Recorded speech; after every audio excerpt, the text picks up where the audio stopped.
Featuring exclusive interviews recorded live from our studio in Boston, Solutions Review presents Expert Insights, conversations with technology builders, analysts, and implementers. I'm Doug Atkinson here at Solutions Review, and welcome to Expert Insights, where we will be talking to my guest, Shawn Massey, Vice President of Sales Engineers at Arcserve. Prior to Arcserve, Shawn spent a decade at StorageCraft in a variety of professional service and sales roles, and earlier on in his career spent some time on the client side as a director of IT services. Shawn, thanks for being my guest today. Thanks, Doug. It's great to be here. Well, I appreciate the time, and I always like talking to somebody who has spoken with a lot of customers and also just has a good sense for what's happening at the macro level, because ultimately what we're trying to do with this series is really get a sense for what you're seeing out there, and I'll start off really with a pretty basic one. But you know, of all the folks you're talking to, and obviously Arcserve is a data protection company, but what do you see as the biggest threat to the organizations you're engaged with? You know, that's a great question, Doug. And how I would answer that, I'm going to actually go a little bit more of a bird's eye, 40,000 foot level, is actually the biggest danger, the biggest threat that folks have is not applying the correct importance of their data, right? And not knowing what they have in their data center, or if it's hosted somewhere like the SaaS applications. And what that ends up happening is when we see bad actor threats, we see ransomware, or even I hate saying just the traditional disaster situations. When something impacts the data, it ends up impacting the organization if the organization hasn't done the things that they need to do when they identify risk, right? So the risk of actually losing or making that data inaccessible and not knowing that is the largest danger that I see in IT today. Yeah, you know, in a previous life before Solutions Review, I was on the marketing side years ago, and I always used to joke that the dirtiest secret in an organization, a large organization, was their data. And despite what we all thought, at least as a marketing company helping them out, that you know all these companies are leveraging all this data, it turns out that they're just gathering it. and I think at this point, I mean that certainly was years ago. Now at this point, it's almost overwhelming how much they're gathering, and I think you know, to your point, are you seeing that that companies even understand where it's all coming from, and that maybe one of the first issues is truly just an understanding of the inventory level of what they're gathering and where it's coming from? I believe that to be true, you know, and I think that there's I think we have an understanding now, especially with ransomware. Ransomware, it's, you know, not a matter of if, it's when an organization gets impacted. And ransomware is causing organizations to see how important their data is and what they need to do in order to protect that. That said, our organizations now, these different businesses and institutions, their data may be scattered in a lot of different places. And you look at the advent of software as a service application, SaaS applications, for instance, you know, Microsoft 365, I'll highlight just real briefly for a second. You know, folks, they think, oh, great, I'm gonna go ahead and offload it. I'll get it out of my data center, and we're gonna have Microsoft handle all of that. Well, we're in a shared responsibility in the SaaS applications, and it makes things a lot more complex from a leadership level on the individual business or the institutions that end up employing that. And what that means is that sometimes I think that they think, oh, everything is all taken care of. I go ahead and I can use Microsoft 365 for my Exchange, for instance, and everything is being backed up. Well, in fact, it's not. And even if you look at the terms and conditions, like for instance, with Microsoft, they'll even tell you, hey, we're going to provide, we're going to make sure that that it's been going, you're able to access it, and we're going to do some things in order to the security of help prevent things from getting inside to the environment. However, that said, your data, and you need to make sure that you do the things that you need to do in order to protect it, and that includes having a third-party provider with a backup type of situation. And so, with regard to the threat that's being posed now by bad actors, it strikes me as well that not only are companies' data sets becoming larger and maybe the sources are more exposed, but it strikes me now that with all the advances in machine learning, AI, and just trial and error, that the threats are becoming more sophisticated. Are you seeing that as well?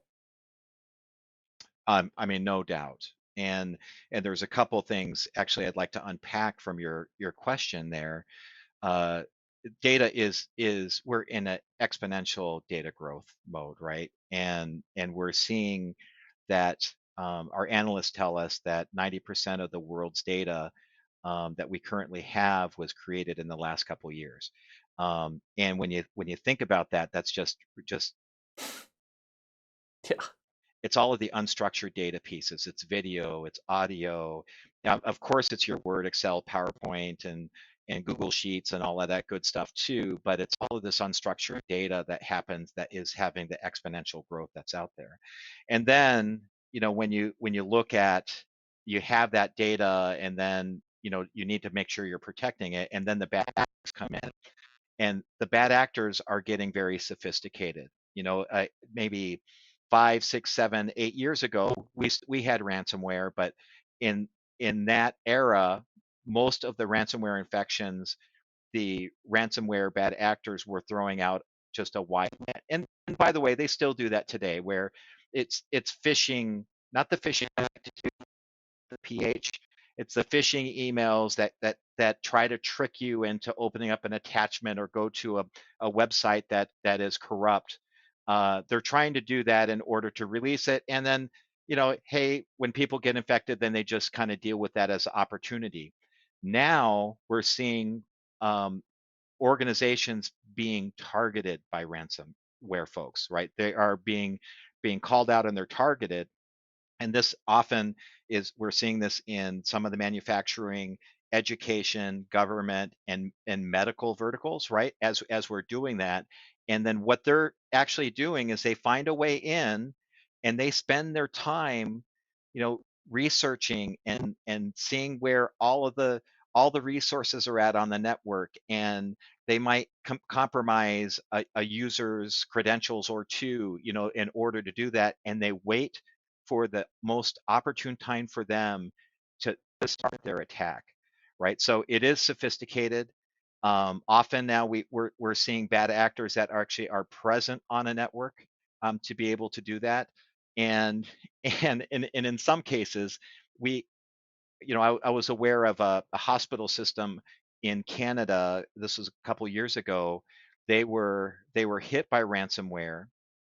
They had gone through all of the encryption pieces, and then they immediately went into restore mode, right? So they started restoring all of their machines that had been impacted, but they didn't realize that the bad actor was still on the network. So then the bad actor actually was witnessing, oh, we didn't get all the backups. So then they started going and then deleting machines and looking at where is all of this being orchestrated from to be able to do that. It is sophisticated, and it is scary.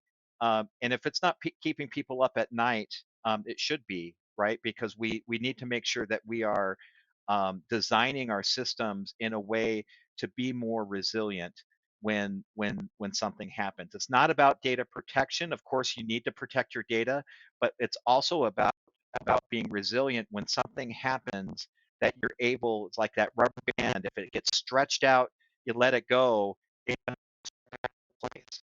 That's what we want our data in our networks to be able to do. And that's really the recovery part of the backup and disaster recovery bit. Is that what you're talking about there?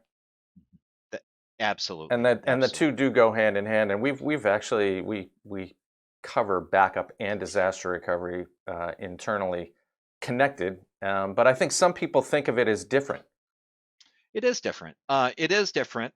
You know, and I came from I managed a data center that burnt down in 2008, and it was a small little data center at the time, and you know, that it was a fire that basically had taken that out. And at that point in time, you know, we were doing everything that was right. We had offsite backups. We were backing up at the time. It was file-based backup going to tape. But really, when we went into the R portion of it, it was really excruciatingly long and painful and very tedious, and based on the way that we were backing things up. That event actually spurred my passion for the data protection space, the backup recovery, disaster recovery, business continuity, and because of my learnings and what I experienced over what arguably is the the worst 8 days of my entire life of that recovery, of really kind of making sure that folks are really prepared. And a lot of times people will check the box to say that they're backing up, but they've never actually tested that restore, right? Some folks will actually test the restore, but they've never tested the catastrophic restore. I mean, basically, the catastrophic restore is to say, all right, you have nothing except your backups. How quickly can you get back up and running? And what we're seeing, like for instance, coming back to ransomware, we're seeing when different institutions are being targeted and they get impacted, until they learn the scope, all of their systems go down, and then it can impact really, the US. A few years ago, we had an oil company in the southeast part of the US what was impacted with ransomware, and for a week, all of a sudden, gas prices in that region just rose because systems were down and not able to do so. We have the largest meat packing um, company in the world actually was hit also a couple years ago, and then all of a sudden, pork and beef prices all of a sudden went skyrocketing because their systems are down, and it brought everything to a standstill. So it does impact, and unfortunately it doesn't just impact a particular business. It actually impacts all of us, right? Depending on what that company does, and how they go about with their organization and their market, if you will. So within these organizations, is it your sense that prior to being hit, they believed they were protected, or they were kind of whistling past the graveyard and hoping that they didn't get targeted? I think somewhere in between, right? So it's I rarely come across anyone these days that doesn't feel like they're impervious to being hit, right? But what I do see often is folks not doing enough. And do you think they know that? Sometimes, yes. A lot of it happens for good reason, right? So it could be, budget, it could be time and energy and effort. Um, and if you haven't tested, then you really don't know how things are going to go in a recovery, altogether, right? If you haven't tested, you're not going to be able to do that. And I am a big believer of folks not just testing to make sure that they can recover a file and say, oh, yep, the backups are good. They need to make sure they're testing actually recovery of servers. I think also they also need to make sure that they're testing their DR scenario, and they should probably be doing that at least once a year. How do they go about doing that, and how often should they be doing that? Well, I think you try to do it as often as you can, but I would say typically once or twice a year is really important. Now, when I'm coaching folks through a DR test, like that. If they've never done it before, I usually coach them to say, listen, when this falls flat on its face, please don't freak out. It's really good when that happens in a test. It's really bad when you fall flat on your face when it's an actual recovery, a real recovery. But the idea here is we're going to find out why things fell on its face, and then you're going to solve those, and then you're going to repeat the test so you're able to do that. So the idea with all the DR tests is, number one, is you're confirming that you can indeed recover from an adverse situation. And the second piece that you're doing is you are also learning about the challenges that you had in the recovery, and then you look to fix those challenges so that every time that you do a DR test, it should always be better and better and better. You must see the look on their face when they realize the vulnerability or the. I mean, how often are you kind of seeing that kind of jaw drop and realizing that they're woefully ill prepared? Well, sometimes that's also the challenge too, right? And the challenge is, I Admitting think, it. you know, admitting it, or us actually just engaging it, right? So I think when we talk about disaster recovery, I think we have sometimes a really hard time convincing people of what that looks like because they have a hard time engaging it. What does it mean when it's payroll tomorrow and you don't have access to anything to make that happen? What does it mean when your systems are down and they're unaccessible, and you don't know who owes you money, and you don't know who you owe money to? What is that going to mean to your organization? As well as, hey, can you guys still function and be able to deliver the services that people pay you for um, when you don't have any systems, right? So to really engage that is really the challenge, and it's actually, once you see the light bulb go on when folks get it, and then sometimes they are frightened, certainly, and it is a frightening prospect because it has gotten a lot worse over the years as far as the threats that could that could that could impact us in a business sense, business data sense. With a few minutes to go here, walk us through kind of the dance steps that somebody should be thinking about taking to get to a point where they feel like they at least understand their vulnerability. And then we can, obviously assume that they'll call Arcserve to solve the problem.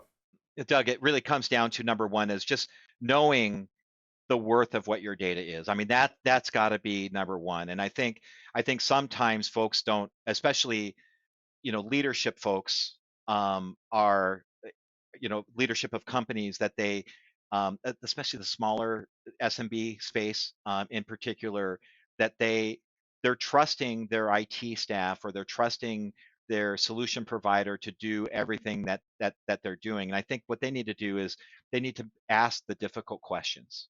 They need to ask about what's going to happen when this happens, what's going to happen when this happens.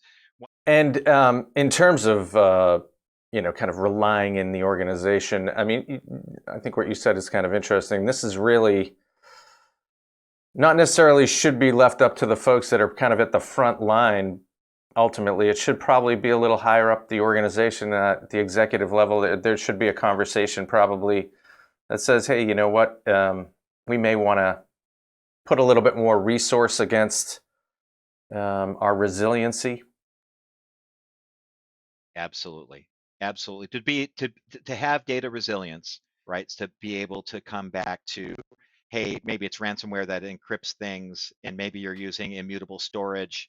You're able, to actually recover, and it might mean the difference between a company out of business, whether they stay in business and succeed and thrive, right? So that the stakes are kind of high, and I don't mean to be an alarmist, but it is something that every small business owner, medium-sized business owner, or executives should be thinking about, and asking the appropriate questions to their IT staff on what are the processes and procedures in place and where do we need to be. Yeah, that's been great advice. And I appreciate the time and allowing us to kind of dive into this a little bit more and really understand the kind of broader threat and the broader challenge. And of course, obviously, when you are dealing with solutions, we would encourage you all to check out Arcserve as well. But Shawn, thanks very much for the time today. Very much appreciated. Best of luck for the rest of the year. Thanks, Doug. Appreciate it.